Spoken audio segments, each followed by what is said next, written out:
Hello viewers, you are welcome to the Smart Student Academy. This is your channel if you are a student aiming at scoring straight A's in your final examinations. This is the arena for champions who will settle for nothing less than pure academic excellence. Come with us as we show you the strategies you need to achieve your academic ambitions. Today's discussion is on how to motivate students to learn.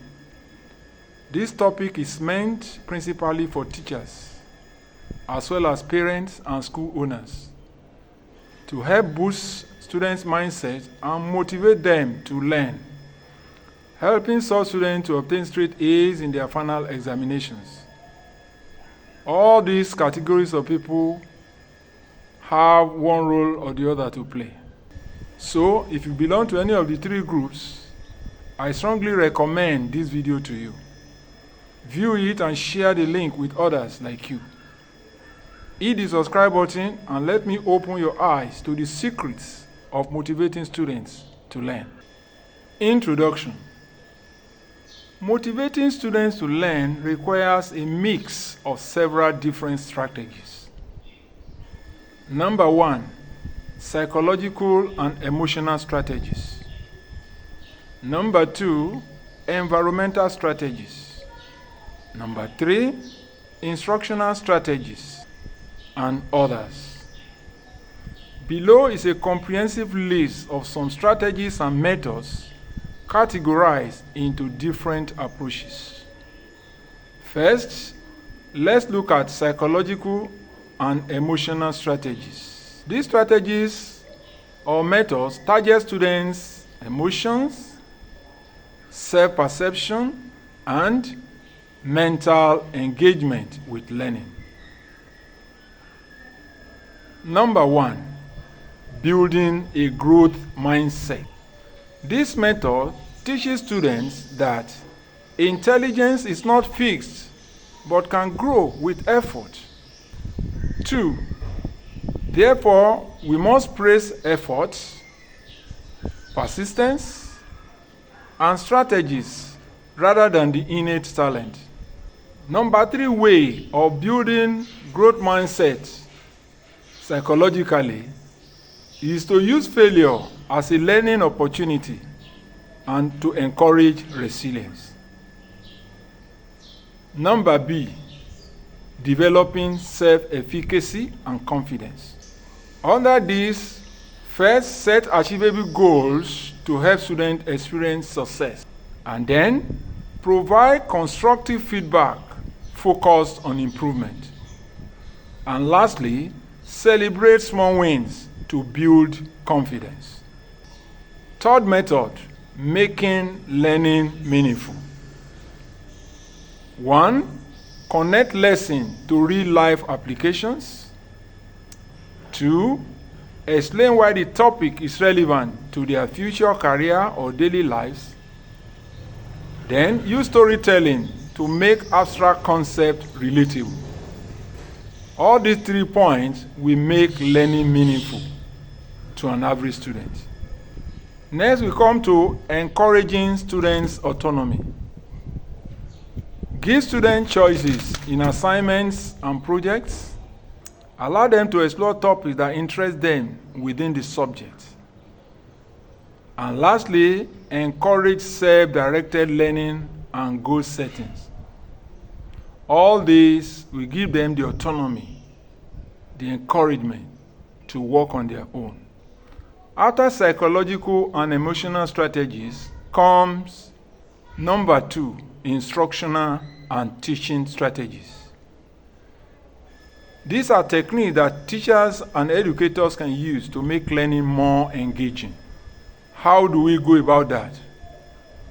Number 1, apply active learning techniques. Use group discussions, debates, and peer teaching to make learning interactive. Incorporate hands-on activities, experiments, and role-playing to reinforce learning. And lastly, encourage problem-solving and critical thinking exercises. All this will encourage active learning. Then number 2 here, gamification of learning. Use of quizzes, competition, and point-based systems to boost engagement. Introduce educational apps and online learning games.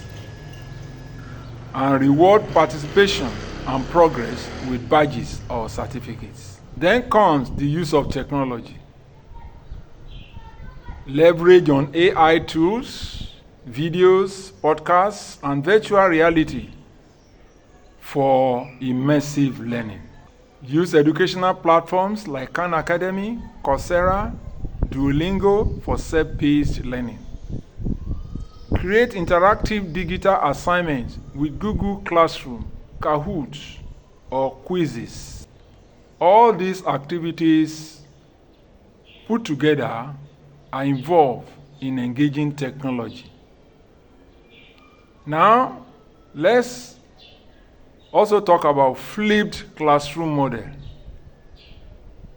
As a teacher, assign readings or videos before class so students come prepared. Use classroom time for discussion, problem solving, and application of concepts. Encourage students to take ownership of their learning outside the classroom. So when you flip the classroom like that, students will be able to do some parts of the work previous or before they come to the class, so that they have a lot of issues, a lot of points going on in their mind, from which they will ask several questions and make the discussion very, very rich when you meet in class. Now we have personalized learning. Adapt teaching to different learning styles: visual learning, auditory learning, kinesthetic, hands-on learning, and the rest of them. Again, provide additional support or advanced material based on students' needs. Allow students to work at their own pace on certain topics. Now we have come to another major strategies to motivate students to learn, which is use of environmental and social strategies. Environmental and social strategies approaches focuses on creating a supportive and inspiring learning environment. This involves 1. Creating a positive classroom culture and environment where you have to foster a respectful and inclusive environment. And secondly, encourage collaboration rather than competition.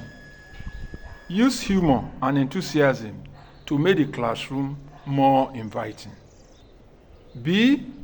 Building strong teacher-student relationship is another environmental and social strategy. Show genuine interest in your students' lives and well-being, even beyond classroom teaching. Be approachable as a teacher, be supportive, and a mentor to your students. Offer individualized attention when needed. Peer influence and group learning. Create study groups where students learn from one another. Encourage mentorship where older or advanced students help others. And use collaborative projects to enhance teamwork and engagement among your students. Another major strategy to motivate students to learn is the use of number 4, reward and recognition strategies. Acknowledging students' effort can reinforce positive learning behaviors in them.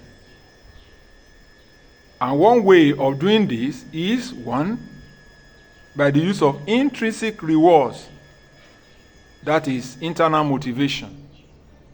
Help students find joy in mastering subjects rather than focusing only on grades. Encourage curiosity-driven learning by allowing them to explore topics of interest. Use self-reflection exercises to make students appreciate their progress. Those are activities embedded in intrinsic rewards, making them enjoy themselves from within themselves. After that comes extrinsic or external rewards, motivating the student from outside by the use of giving verbal praise, certificates, or small incentives for achievements, by introducing a point or reward system for participation and improvement, and also recognizing achievements publicly in the classroom or on school platforms. When you do all this, it will motivate children to learn. The fifth major strategy for motivating children to learn is what we call the use of study habits and time management strategies. This involves helping students develop effective learning habits to enhance motivation and to manage their time properly. And you can do this by 1, teaching them effective study techniques, such as the use of method like pomodoro technique, working for 25 minutes and resting for like 5 minutes in between, intervals alternated like that, to make them re-energize. 2, teaching them the SQ3R method of learning or studying for better comprehension. SQ3R stands for survey, question, read, recite, and review. And lastly here, encourage active recall and spaced repetition for memory retention. Another set of study habits and time management strategies involve 2, setting clear learning goals. Please guide students to set SMART goals, goals that are specific, measurable, achievable, relevant, and time-bound. Help them to track their progress with learning and use of journals or planners. Other study habits and time management strategies, we have the third one here, which is reducing stress and burnout. Encourage regular breaks and healthy study life balance. Teach stress management techniques to your students like mindfulness and relaxation exercises. Also promote a growth focused rather than grade focused mindset. The number 6 major strategy for motivating children to learn is what we call real life exposure and inspirations. This involves showing students the real world impact of their learning and then inspiring them. Under this, we have the use of guest speakers and mentorship. From time to time, as a good teacher, you can invite professionals and successful individuals who are already practicing in the field to share their insight with your students. The inspiration they will share with the children will go a long way to motivate them. Then connect students with mentors in their fields of interest. Beyond that, you can apply field trips and hands-on experiences by organizing visits to industries, science laboratories, or cultural sites.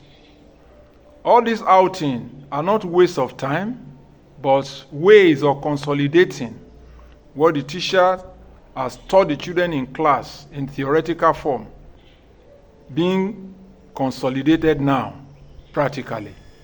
What they see remain more, longer, more steadfast in their brain. Engage your children in real-world problem-solving activities. Under these guest speakers and mentorship as a strategy, you can also involve project-based learning by encouraging students to work on real-world projects that address societal issues, and also allow them to present their findings to an audience, which can be you and the other members of the class. Furthermore, you can organize students' internship programs or industrial attachments. Make it as part of the school curriculum or syllabus to compel students to do 2 weeks internship in at least 3 industries during long holidays. Let them interact with professionals at work and see how things work.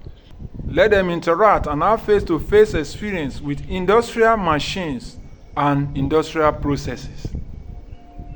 What they will learn within those short periods of time will last much longer than what you can teach them theoretically in the classroom.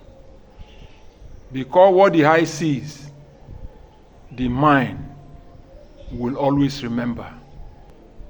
The internship program will help them to understand their areas of interest, weigh their strengths and weaknesses, and make better decisions on which field to take up their life careers in the future, instead of being forced by their parents to become doctors or choose a career not based on informed knowledge. Before we round up, please hit the subscribe and like buttons and share the link with other students and your friends. Be your brother's keeper. Be free to explore this channel for other talk like this, because we have plenty of videos and always new ones are being uploaded. Now, these are my final thoughts to you.